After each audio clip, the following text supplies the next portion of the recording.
Homme politique congolais, le président sortant de la République du Congo, Denis Sassou Nguesso est né le 23 novembre 1943 à Edou, dans le nord du pays. L'histoire enseigne qu'avant de rejoindre l'armée, il a reçu une formation d'instituteur.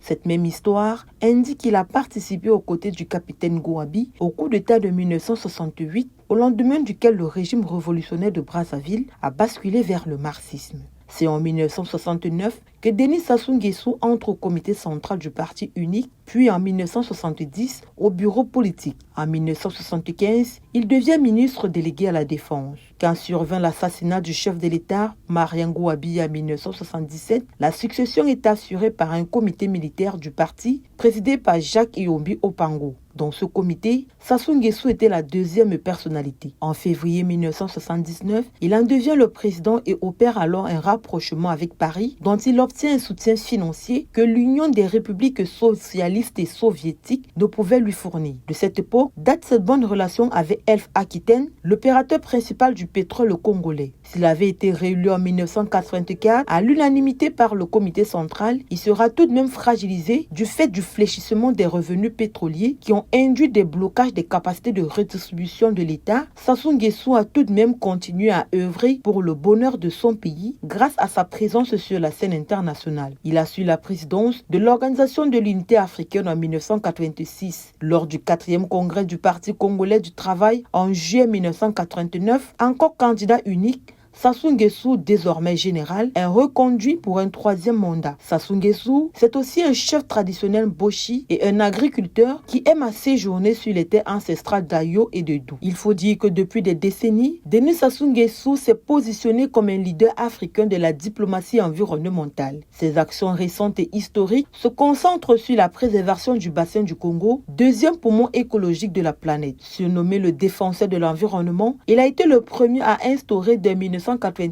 une journée nationale de l'arbre au Congo. Sa vision repose sur le concept de vision verte, liant étroitement la protection de la nature à la stabilité politique et à la paix régionale. C'est sous son impulsion que l'Organisation des Nations Unies a proclamé, après la première conférence internationale sur la forestation organisée à Brazzaville en juillet 2024, la décennie mondiale de la forestation et du reboisement 2027-2037. Depuis le sommet de Rio en 1990, Denis Sassou Nguesso est devenu l'un des grands protecteurs de l'environnement. Aussi, n'a-t-il plus manqué aucune COP et lors de la COP 30 à Belém au Brésil en novembre 2025, il a réitéré l'importance de la responsabilité collective face au dérèglement climatique.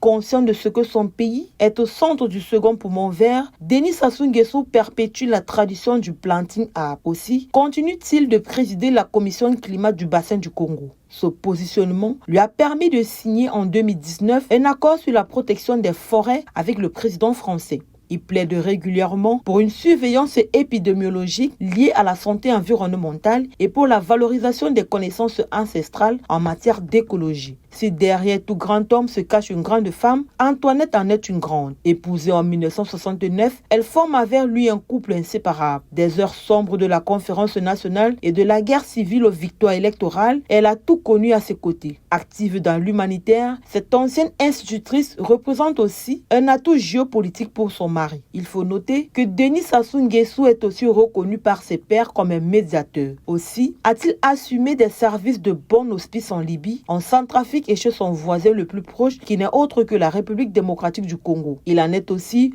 pour beaucoup lors de l'indépendance de la Namibie et du retrait des Cubains d'Angola. Fort de ses statuts de médiateur, ce ne serait pas Félix Tshisekedi, Faure Gnassingbé ou Mako Sissoko Ambolo qui nous démentiraient, ces chefs d'État qui viennent de manière régulière s'abreuver à la source de la sagesse qu'incarne finalement le président congolais Denis Sassou Nguesso.